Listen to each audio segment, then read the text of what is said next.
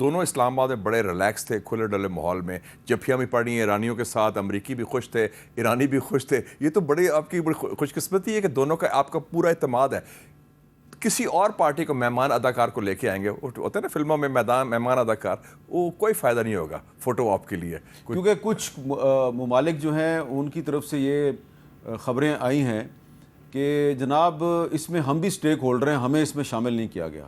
دیکھیں نا, basic stake holders دو ہی ہیں. ہاں. اور یہ بات صرف اب جنگ ختم ہونے کی نہیں ہو رہی میر صاحب, بی ویری کلیئر. جو 47 سال تک جو ایک دشمنی تھی امریکہ کی اسلامی انقلاب کے ساتھ, ایران اب سیاسی طور پر جیت گیا جنگ, امریکہ فوجی طور پر ہار گیا, مطلب وہ ان کو نہیں کر سکا. اور اسرائیل کو پہلی دفعہ پھینٹی پڑی ہے, جو اسرائیل کا جو ایک امیج تھا, اور پہلی دفعہ اسرائیل امریکی تعلقات میں ایک دراڑ آ گئی ہے. یہاں نوٹ کریں, اس کے بڑے اثرات ہوں گے اس جنگ کے, بہت اثرات ہوں گے. تو اس حوالے سے ان کو ادھر ہی رہنے دیں. 80% تو کام آپ نے کر دیا. You had already agreed, MOU تیار تھا, سائن تیار تھا. وہ تو پتہ نہیں کوئی رات کو 4-5 بجے کو فون کال آیا, میرے خیال میں گند کیا ہے تو نیتن یاہو نے کیا ہے, اور وہ اچھا نہیں یہ چاہتا. نیتن یاہو جو ہے اس کی خبر جو ہے ایک اس کا بیان پوری دنیا میں رپورٹ ہو رہا ہے. It is shocking. کہ Israel's Netanyahu says US reports to him daily on Iran talks. اور اس پہ امریکہ میں بڑا اس نے کیا کہتا ہے, اس نے کہا کہ جب JD وینس نے جہاز اڑا اسلام آباد سے تو پہلا فون مجھے کیا, he reported to me. اس نے یہ نہیں کہا he briefed me یا he informed me, he reported to me. پھر مشاہد صاحب امریکہ کا اصل صدر کون ہے, نیتن یاہو ہے یا ٹرمپ ہے؟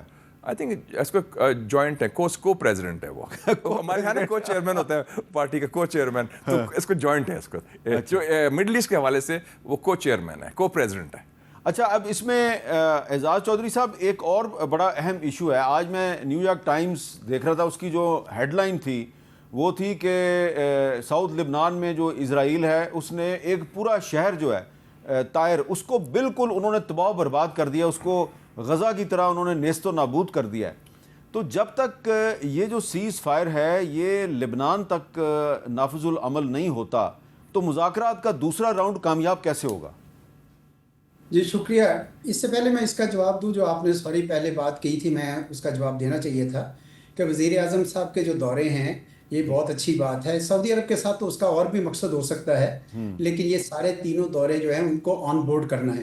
یہ میں سمجھتا ہوں کہ پاکستان کی پالیسی بہت اچھی ہے. ٹھیک ہے, اسٹیک ہولڈرز یہی ہیں, یہ دو ہیں جی, صرف ایران اور اسرائیل ہیں, امریکہ ہیں. اور اسرائیل سے تو توقع یہ کی جاتی ہے کہ جو ایران فیصلہ کرے گا اس کو ماننا ہوگا.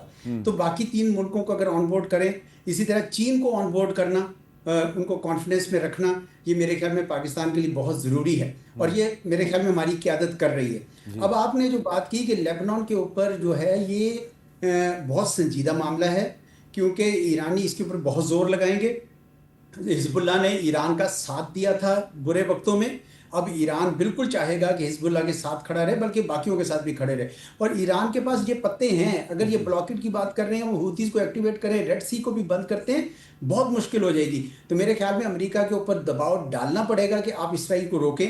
وہ شاید یہ سوچ رہے ہیں کہ سیز فائر ہونے سے پہلے میں نتانیہ تک جتنا ایریا لے سکتا ہوں وہ سارا لے لوں, لیکن اسرائیل اپنے لیے ایک ایسا باب رقم کر رہا ہے جو پوری تاریخ میں ان کے لیے سیاہ روپ سے لکھا جائے گا. اور نیتن یاہو صاحب بھی اپنے لیے میرے خیال میں بہت مشکلات پیدا کر رہے ہیں. جلدی جیسے ہی جنگ بند ہوگی ان کے لیے ایک کئی قسم کے گرافٹ کے اور دوسرے چارجز آ جانے ان کے خلاف. اچھا مشاہد صاحب, آپ کو کیا لگ رہا ہے کہ لبنان میں سیز فائر کے بغیر یہ ہمارا مذاکرات کا دوسرا راؤنڈ کامیاب ہوگا یا نہیں ہوگا؟ نہیں, وہ اس کو انکلوڈ کرنا پڑے. دیکھیں جی, آپ بات کر رہے ہیں کمپریہنسو جامع امن کی, اور آپ کو یاد ہوگا کہ جو پہلا ٹویٹ کیا تھا پرائم منسٹر شہباز شریف نے, اس میں انکلوڈنگ لیبنان, جی ٹھیک ہے جی, 10 پوائنٹس جو ٹویٹ کیے. اس کے بعد ٹرمپ نے, اس نے کہا 10th پوائنٹ کیا ہے ایران کا, کہ end all fronts, war should end on all fronts including Lebanon. انہوں نے خود اس کی تسلیم کی, تصدیق کی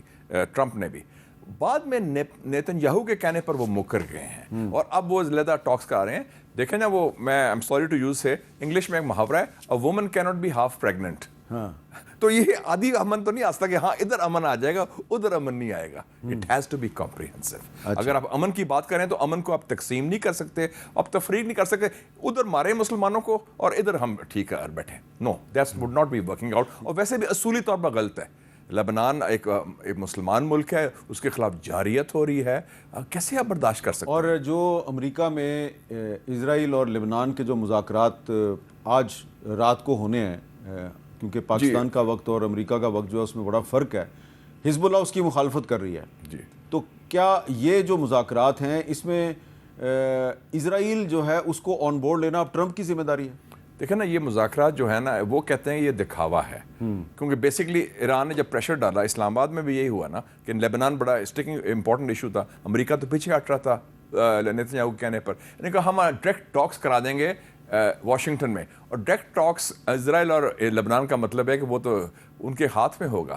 تو وہ کہتے ہیں کہ اصل ایشو ہے کہ جو اسرائیل نے 15% لبنانی ٹیریٹری پر قبضہ کیا ہے, 20% لبنانی قوم اس وقت ہوملس ہو چکی ہے, 20% آبادی ان کی, اور تیا پانچا کر دیا ان کا. تو آپ نے ٹھیک کہا جو غزہ جیسے ہوا ہے, تو یہ تو ان ایکسیپٹیبل ہے نا جی.